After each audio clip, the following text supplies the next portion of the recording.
Então agora a gente vai entrar nos aspectos do desenvolvimento motor e vamos conceituar muitas coisas, iniciando pela psicomotricidade. A psicomotricidade é um campo de estudo muito amplo, muito profundo, mas nesse momento a gente vai passar por alguns conceitos importantes para poder estruturar a construção do nosso conhecimento sobre isso. É claro que dá para aprofundar muito mais dentro desse campo de estudo, tá? Então vamos lá, ó. A psicomotricidade ela pode ser definida da seguinte forma. Eu vou passar aqui algumas definições de diferentes autores para a gente poder avaliar isso e discutir um pouquinho, certo? É a ciência que estuda o homem através do seu corpo em movimento em relação ao seu mundo interno e externo. Estuda as possibilidades do homem de perceber, atuar e agir com o outro, com os objetos e consigo mesmo. Certo? Espero que tenha ficado claro aí, mas se por acaso você tem alguma dúvida, se você quer refletir, você para o vídeo e lê de novo, né, a definição desse autor para poder fazer uma reflexão, para poder entender um pouco melhor através da sua própria reflexão. O que nós vamos ver aqui, ó? Essa é a definição da Associação Brasileira de Psicomotricidade, tem o site aí, se você quiser consultar, né, tá disponível. Psicomotricidade é um termo empregado para uma concepção de movimento organizado e integrado em função das experiências vividas pelo sujeito, cuja ação é resultante de sua individualidade, sua linguagem e sua socialização. Parece haver, né, uma similaridade muito grande entre as duas definições. E se a gente passa para uma próxima, essa do Vitor da Fonseca, um importante psicomotricista, né, que está lá no livro descrito aí embaixo, você pode observar, né, que vai também junto, né, ele vai concordar de uma forma geral com as outras definições. Olha lá, a psicomotricidade como ciência é entendida como o campo transdisciplinar que estuda as relações e as influências recíprocas e sistêmicas entre o psiquismo e o corpo, e entre o psiquismo e a motricidade, emergentes da personalidade total, singular e evolutiva, que caracteriza o ser humano nas suas múltiplas e complexas manifestações biopsicossociais, afetivo-emocionais e psicossociocognitivos. Ou seja, ela tem uma relação bem ampla, né, com os aspectos do desenvolvimento humano, não só físico, não só motor, não só social, mas a psicomotricidade ela integra, né, através do movimento, ela integra diversos aspectos do desenvolvimento humano. Saúde, gente! E se a gente der uma olhada com um pouco mais de calma aqui, ó, você vai perceber que a psicomotricidade tem a ver com o eu, né, o conhecimento, a percepção do eu com o ambiente que eu vivo. Então é uma relação da percepção interna da pessoa enquanto sujeito, enquanto ser humano, com a relação, em relação ao externo, né, com os outros, com o ambiente que ele vive, ou seja, uma relação do movimento com a interação, com as emoções, com o que ele percebe de si mesmo. Então, você vai ver aí que as três definições elas buscam, né, uma abrangência muito grande para poder definir a psicomotricidade. É a relação da psique, que é o seu eu interior, né, que aí para os antigos tem toda uma questão aí da origem da palavra. Se você for pesquisar, você vai ver que é bem interessante. A gente não vai discutir isso agora por conta de tempo, mas você vai perceber que é essa relação do meu eu interior com o movimento em relação ao meio em que eu vivo. Então, dando sequência aqui, ó, a gente pode relacionar os termos com a nossa prática profissional, né? Aí tem dois termos importantíssimos, tá? Que é trazido aí no estudo da psicomotricidade, que é a filogênese e a ontogênese. Veja, a filogênese é relativo ao desenvolvimento histórico das espécies. Tem mais relação com a evolução, né, da espécie em si, as alterações que foram acontecendo ao longo das gerações, tá? E a ontogênese, ela é uma relação mais focada no próprio indivíduo. Então aquelas modificações, as alterações que vão acontecendo na sua vida, né? Desde o momento ali do nascimento, da concepção, né?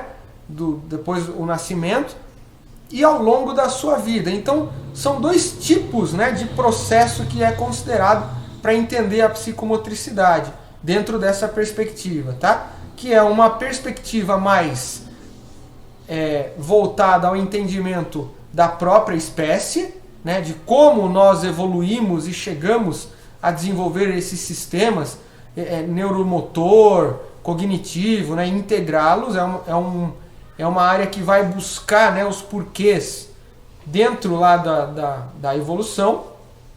E a outra, que é a ontogênese, que leva em conta, né, a evolução ou as experiências e as modificações, as características do ser enquanto indivíduo ao longo do seu processo de desenvolvimento.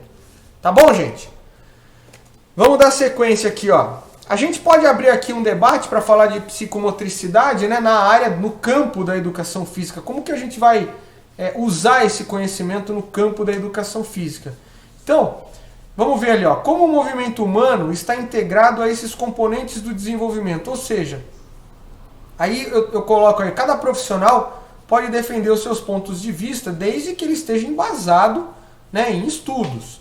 Então veja, como que o movimento ele pode estar integrado com o cognitivo?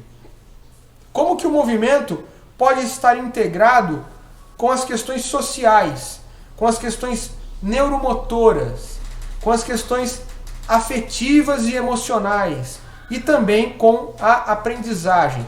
Note que você consegue relacionar o movimento com essas áreas aí do desenvolvimento, com esses aspectos do desenvolvimento.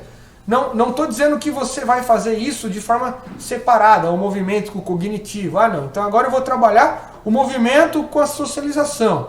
Não, você vai ter isso de forma integrada. Tudo vai estar acontecendo de forma integrada. Obviamente, em algum momento, você pode até dar mais ênfase, né, a um aspecto do que ao outro, dependendo do seu objetivo, dependendo da sua realidade e da situação. Mas não necessariamente você vai ter um só ou dois e os outros não estarão envolvidos. Então é interessante a gente poder entender que numa aula de educação física, que numa aula de movimento, você está integrando os aspectos biológicos, mas além dos aspectos biológicos, cientificamente se tem muitas evidências de que, né, tá envolvido aí outros aspectos do desenvolvimento, e a psicomotricidade ela vem para buscar um entendimento melhor do ser humano, da relação do ser humano com o seu próprio corpo e como isso pode contribuir, pode ajudar no seu desenvolvimento. E nós, como profissionais, devemos agir de forma consciente, de forma embasada, a usar esse conhecimento para potencializar de forma positiva o desenvolvimento dos nossos alunos, né? Aí seja lá se você está na escola, se você está em qualquer ambiente de trabalho, tá certo?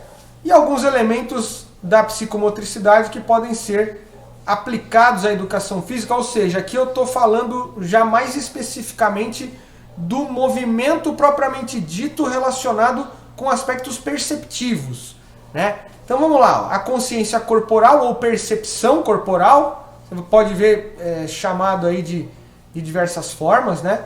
O que é a capacidade de ter consciência do próprio corpo, das suas partes, perceber qual espaço que ele ocupa, o que eu posso fazer com o meu corpo, né? É um processo de descoberta, é um processo de percepção daquilo que o meu corpo é capaz de fazer, como as partes do meu corpo podem interagir para produzir, né, um movimento. Isso não é de forma consciente, né? A criança ela tá brincando, ela não está pensando lá, eu vou relacionar o movimento do meu braço com o movimento da minha perna para poder fazer tal habilidade. Não é assim que funciona.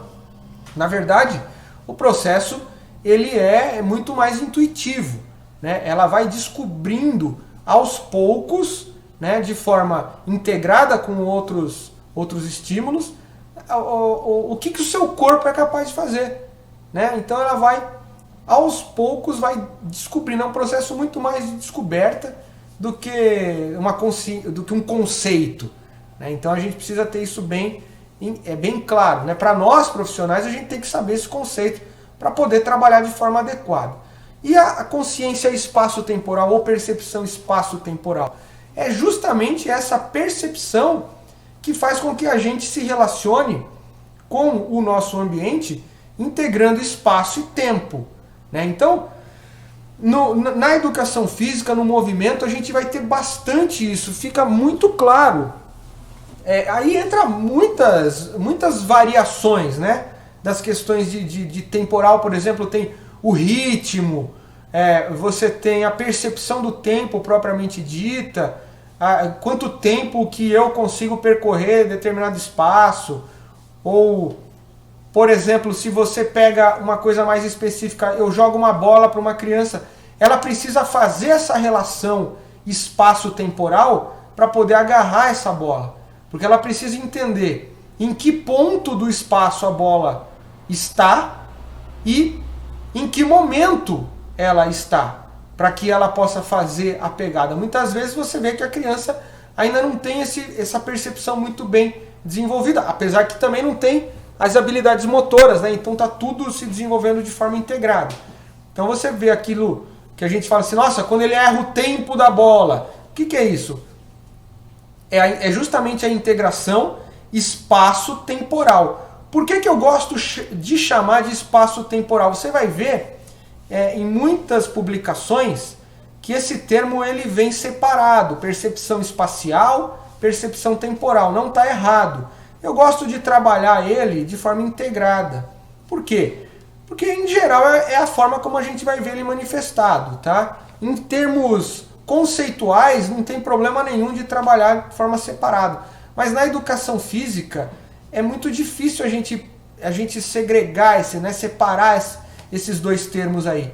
Nós não vamos... E também não é interessante, né? A gente vai trabalhar isso de forma integrada, tá bom? Percepção espacial, percepção temporal. A relação de perceber o seu próprio corpo, né, dentro do espaço e no determinado ritmo em que os eventos estão acontecendo. Uma brincadeira de pega-pega trabalha com espaço-temporal, né? Percepção espaço-temporal. Você tem que saber o espaço que você está ocupando, você tem que saber qual espaço você pode ocupar e, ao mesmo tempo, precisa ficar fazendo o tempo todo essa relação para saber que se você correr na direção de um amigo, se você não tomar algumas providências de mudança de direção, né, você pode trombar com ele, porque vai coincidir o momento com o ponto no espaço.